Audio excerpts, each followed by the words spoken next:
When did Hannah fulfill her vow to the Lord concerning her son? This is the question that we seek to answer today as we continue our verse-by-verse study of the book of 1 Samuel on Walking Through the Bible.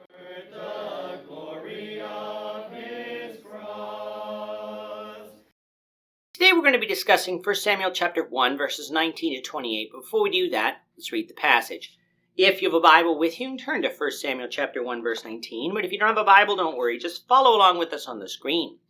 The version that we'll be reading from is the New King James Version. So 1 Samuel chapter 1, beginning at verse 19.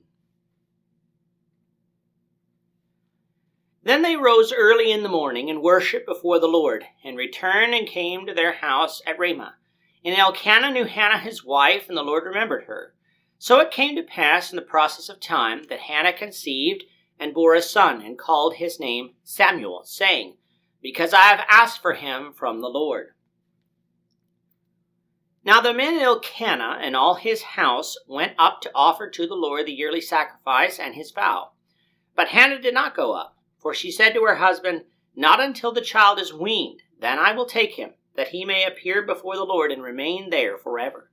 So Elkanah, her husband, said to her, Do what seems best to you. Wait until you have weaned him.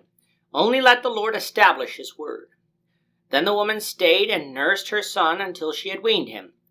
Now when she had weaned him, she took him up with her with 3 bulls, 1 ephah of flour, and a skin of wine, and brought him to the house of the Lord in Shiloh. And the child was young. Then they slaughtered a bull, and brought up the child to Eli. And she said, O my Lord, as your soul lives, my Lord, I am the woman who stood by you here praying to the Lord. For this child I prayed, and the Lord has granted me my petition which I asked of him. Therefore I also have lent him to the Lord. As long as he lives, he shall be lent to the Lord. So they worshiped the Lord there.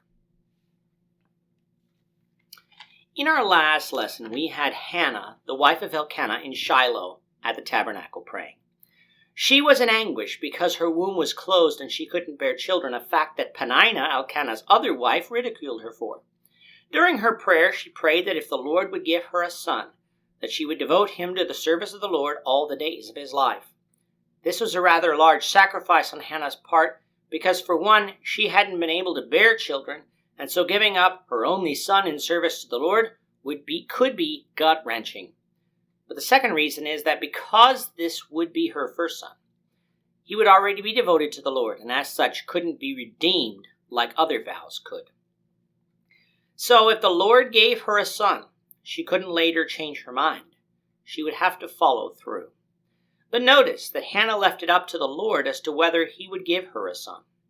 She wasn't bartering with him or threatening with him, but she was confident that he heard her and would do according to his will.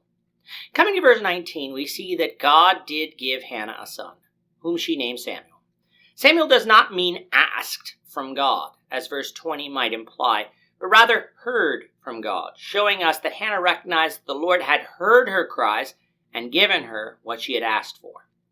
This conception, though at the direction of God, was not miraculous like Isaac's birth was, nor like Jesus' birth was. For verses 19 and 20, we read that Elkanah and Hannah were intimate with one another, meaning Samuel had an earthly father, and that the birth occurred in the process of time, showing us that Hannah was not an elderly woman here, like Sarah was back in Genesis. Hannah had been barren, and God opened her womb so that she could conceive. Childbearing-aged women can be barren for a number of reasons. We don't know why Hannah was barren, but we know that such is not a problem with God. All that God did, though, was remove the reason for her barrenness. Hannah and Elkanah would have to do the rest. Now, as we saw earlier in the chapter, Elkanah was one who obeyed the word of the Lord and went to the tabernacle yearly when so appointed. Verse 21 shows that this didn't change with the birth of Samuel. Recall from Leviticus, Numbers, and Deuteronomy, the Hebrews had to go up yearly for special feasts and to give tithes as well for the functioning of the priesthood and the tabernacle. That appears to be what is going on here in 1 Samuel 1:21.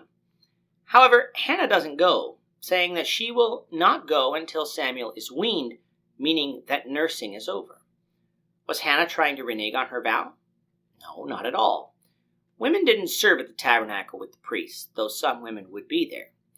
If Samuel wasn't weaned yet, who would care for him? The priests had their functions to perform and didn't have the time to care for a toddler, so Hannah waited.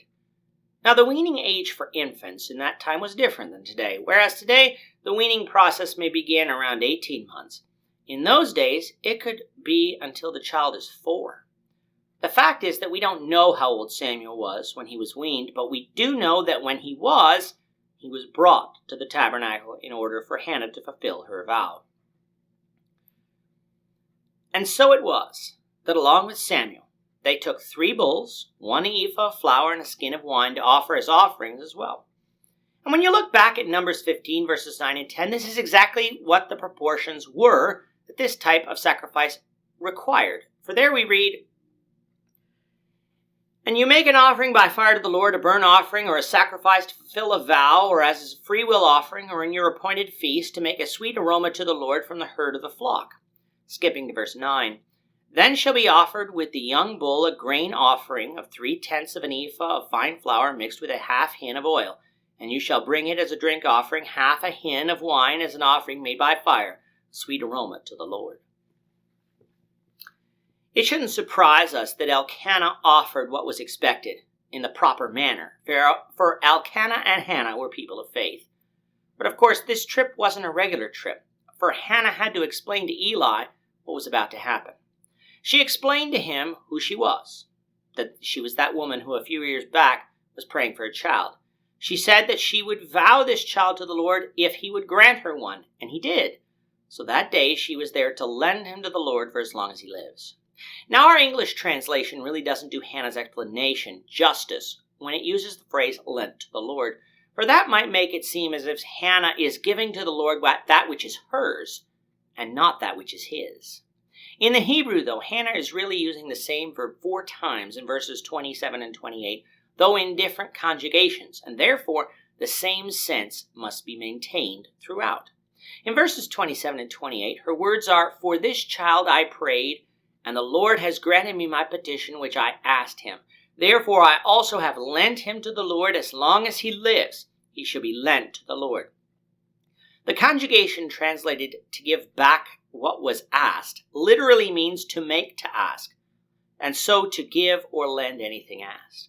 The sense here requires the restoration by Hannah of what she had prayed for, but which she had asked not for herself, but that she might devote it to the Lord's service.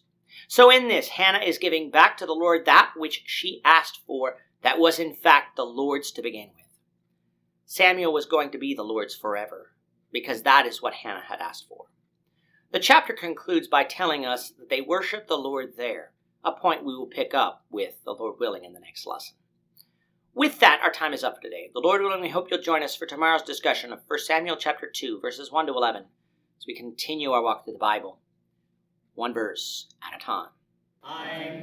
Thank you for watching today's episode.